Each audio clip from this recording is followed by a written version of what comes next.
লক্ষ্মীপুরে ভোটে ব্যবহারের জন্য অবৈধ সিল উদ্ধারের ঘটনায় একটি প্রিন্টিং প্রেসের মালিক গ্রেফতার হয়ে আদালতে স্বীকারোক্তিমূলক জবানবন্দিতে বলেছেন যে জামাতে ইসলামের একজন নেতার নির্দেশেই এসব সিল তৈরি করা হয়েছে। এমনকি তার হোয়াটসঅ্যাপে পাওয়া অর্ডারের তথ্য, জব্দকৃত আলামত ও সংশ্লিষ্ট প্রার্থীর সাথে ঘনিষ্ঠতার প্রমাণও প্রাথমিক তদন্তে পাওয়া গিয়েছে, যা নির্বাচনকে প্রভাবিত করার একটি ষড়যন্ত্রের দিকে ইঙ্গিত দিচ্ছে। আমরা এই ঘটনার সঙ্গে জড়িত সবাইকে আইনের আওতায় আনার দাবি জানাচ্ছি, সুষ্ঠু তদন্ত চাচ্ছি এবং ইতিমধ্যে গণমাধ্যমে এই বিষয়গুলো আসা শুরু করেছে। আমরা পরিতাপের সঙ্গে লক্ষ্য করছি যে সেই রাজনৈতিক দলটি পরিকল্পিতভাবে ইলেকশন ইঞ্জিনিয়ারিংয়ের প্রস্তুতি নিচ্ছে বিভিন্ন জায়গায়। লক্ষ্মীপুরের সেই দলের নেতাদের দ্বারা ভোটের সিল তৈরির ঘটনা তারই প্রমাণ। পাশাপাশি আমরা বিভিন্ন জায়গা থেকে খবর পাচ্ছি যে ধর্মীয় অনুভূতিকে অপব্যবহার করে এবং জাল ভোট দেওয়ার উদ্দেশ্যে বিপুল সংখ্যক বোরখা এবং নিকাব প্রস্তুত করা হচ্ছে। এই পরিপ্রেক্ষিতে নির্বাচন কমিশনের প্রতি জোরালো আহ্বান জানানো যাচ্ছে যে প্রতিটি ভোট কেন্দ্রের নারী কক্ষে অবশ্যই পর্যাপ্ত সংখ্যক নারী পোলিং অফিসার নিয়োগ নিশ্চিত করতে হবে। আইন ও বিধিমালা অনুযায়ী মুখমণ্ডল খুলে ভোটের শনাক্তকরণ কার্যকরভাবে সম্পন্ন করতে হবে। এ বিষয়ে নির্বাচন কমিশন ইতিমধ্যেই স্পষ্ট নির্দেশনা দিয়েছে যে ন্যাশনাল আইডি কার্ড বা হজের ছবি তোলার সময় যেভাবে মুখ খোলা রাখা হয়, ঠিক একইভাবে ভোট গ্রহণের সময় নারী পোলিং কর্তৃপক্ষের সামনে মুখ খুলে পরিচয় নিশ্চিত করতে হবে।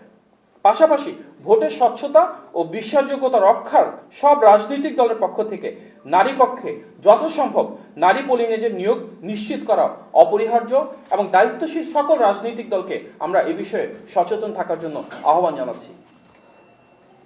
প্রিয় সাংবাদিক ভাই ও বোনেরা, এর আগেও আমরা দেখেছি উক্ত রাজনৈতিক দলটি বাড়ি বাড়ি গিয়ে এনআইডি ও বিকাশ নম্বর সংগ্রহ করেছেন।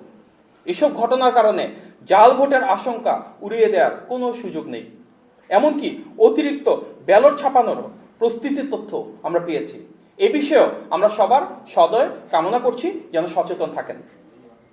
আমরা দেখলাম রাজধানীর পুরাতন ঢাকার সূত্রাপুরে সেই দলেরই একজন নেতার বাড়িতে অভিযান চালিয়ে ক্রিকেট খেলার 152টি স্ট্যাম্প উদ্ধার করেছেন আইনশৃঙ্খলা বাহিনীর সদস্যরা।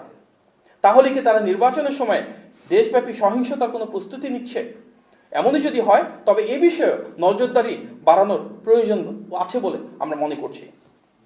আরেকটি গুরুতর বিষয়ে আপনাদের দৃষ্টি আকর্ষণ করছি, যেটি ইতিমধ্যে আপনারা নিশ্চয়ই জানেন, যে আসন্ন নির্বাচনে পর্যবেক্ষক নিয়োগে নানাবিধ অসঙ্গতি রয়েছে।